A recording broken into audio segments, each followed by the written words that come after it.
Here on the South Shore, the town of Duxbury certainly marches to the beat of its own drum. Depending on which way you enter, you might be greeted by a 9-foot-tall metal dragon, or come across a tiny neighborhood that has a name that sounds like it belongs in Santa's village. You'll see some famous names and some that are lesser known, yet they all had a major impact in shaping the town that we know as Duxbury. The town is sometimes referred to as the first suburb of Plymouth. It was settled in 1624 and incorporated not too long after in 1637. Nowadays, over 15,000 people call the town of Duxbury home. White-collar workers outnumber blue-collar workers 3-1, and unaffiliated voters make up 56% of the electorate. So if you're planning on running for office, you need to court that independent vote. But no matter which way you vote or what you do for work, we all need to start the day with breakfast. And we've got just the place for that in the center of town. Heading through Hall's Corner, you'll find the Foodsmith, being run by two unlikely restaurateurs. Both are former columnists for two of the state's most highly circulated newspapers. Laura Raposa, who dished gossip with the Boston Herald, and Steve Sire, who wrote a business column with the Globe. Since opening in August of 2015, this husband and wife team now find themselves dishing out breakfast sandwiches and running a business that's managed to stay hot through all 4 seasons. We've been a full year. We've experienced our first Duxbury summer, which was incredible, and we're just so grateful that people found us and have supported us, you know, actually during the winter and summer. I mean, we were very happy, and we've got a bunch of core regulars that are here every day, and they were here during the snow and the rain and of the winter, and it's just been terrific. If you want to stick around and eat, there are several window seats, or you can people watch from right here at the street level. But with so much to do and so many places to see in this town, it's no wonder why so many get their food to go. Unsure of where to go? A great place to start is right here at the Standish Monument. Even if you don't go up the tower, there are picnic tables here at the lower parking lot where you can eat that on-the-go breakfast and come up with some ideas. The monument itself stands at 116 feet tall, is capped off by a 14-foot-tall statue of Myles Standish, and serves as a lookout over the entire town. And if this looks like a complex structure, your eyes aren't fooling you. They began construction on this in 1872 and didn't finish building it until 1898, some 26 years later. The untrained eye won't notice the 3 different types of granite they used, but you will see the names of all 6 New England states over the archway. If you want to take a tour, though, you'll have to do it on the weekend during the summer months. Those who do go to the top may be inspired by what they see across the harbor, Duxbury Beach. It's here that you'll find 5 miles of some of the finest sand and surf on the South Shore. While the summer months easily bring in the biggest crowds, don't be too quick to discount the off-season months. There's enough beauty and serenity here to last from September to May. And one way to get to the beach is to drive over a Guinness Book World Record holder. At nearly a mile in length, the Powder Point Bridge is the longest wooden bridge this side east of the Mississippi.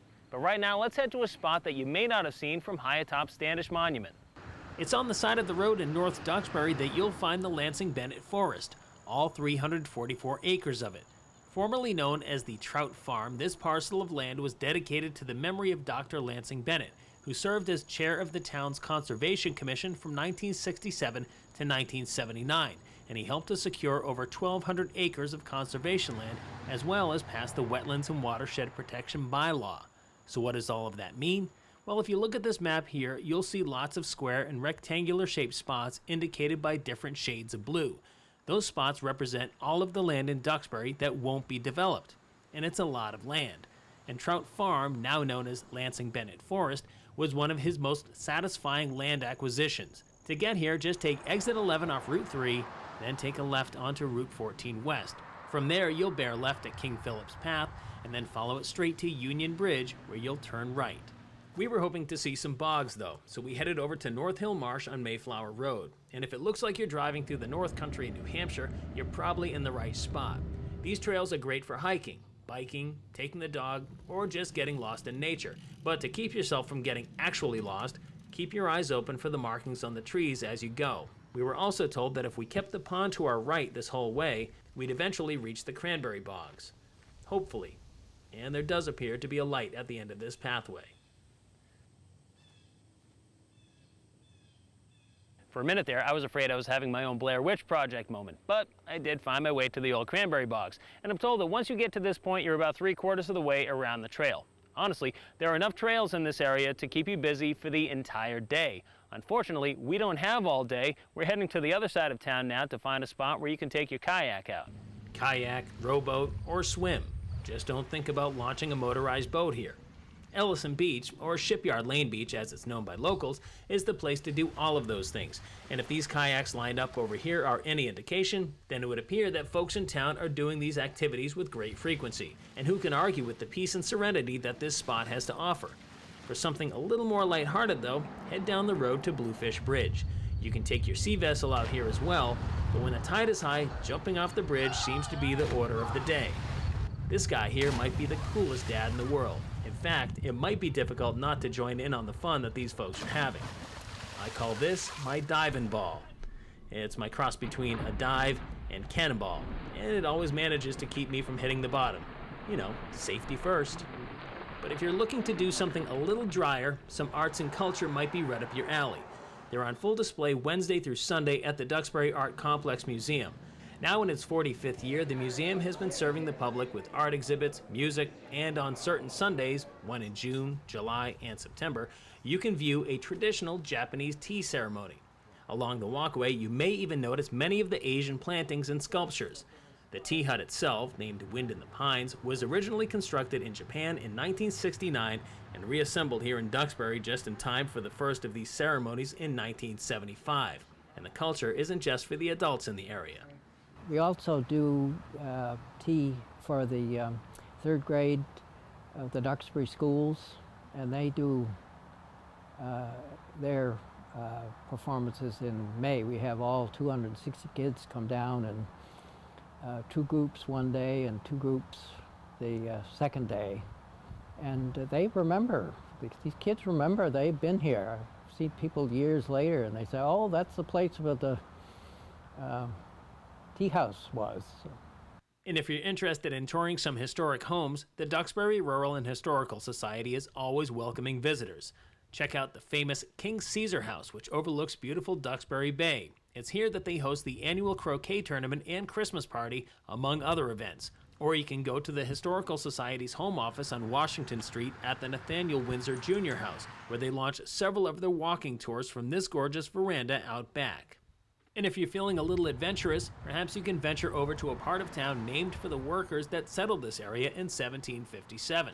A tinker was a person who traveled to different places and made a living fixing small items like pots and pans using hand tools.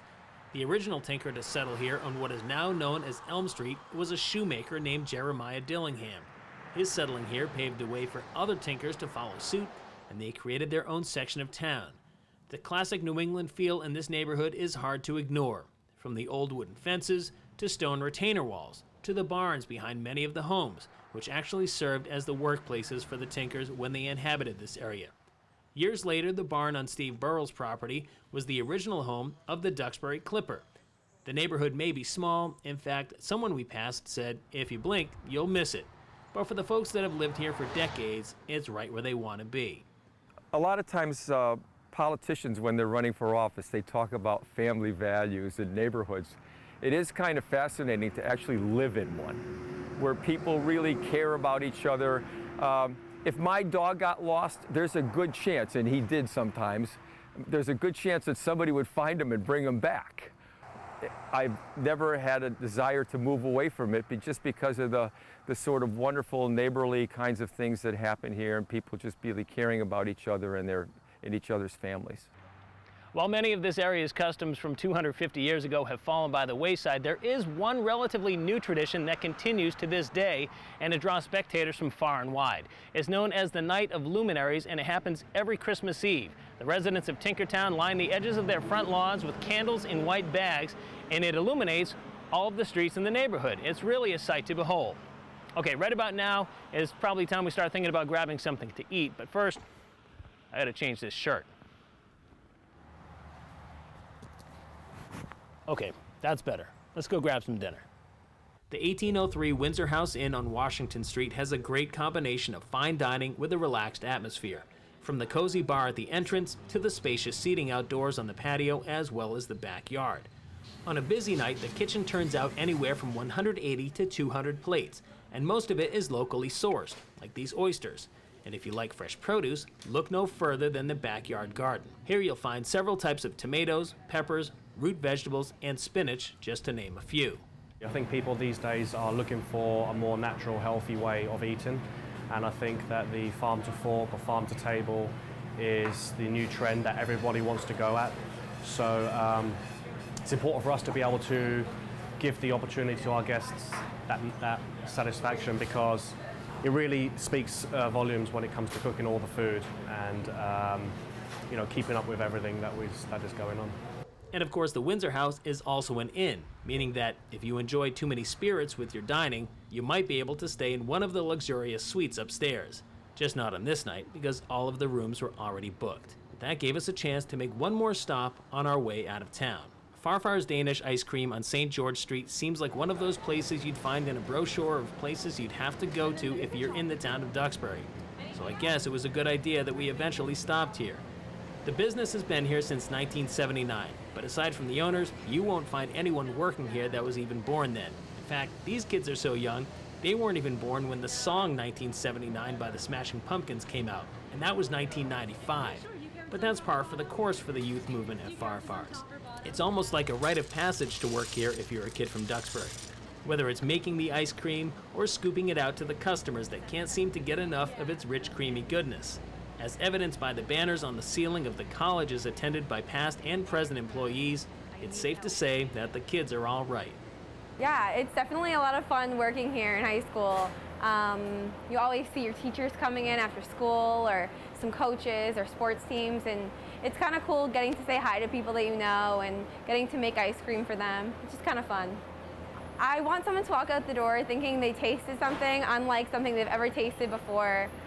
Just the best ice cream they've ever had. Oh, banana ice cream. That is pretty awesome.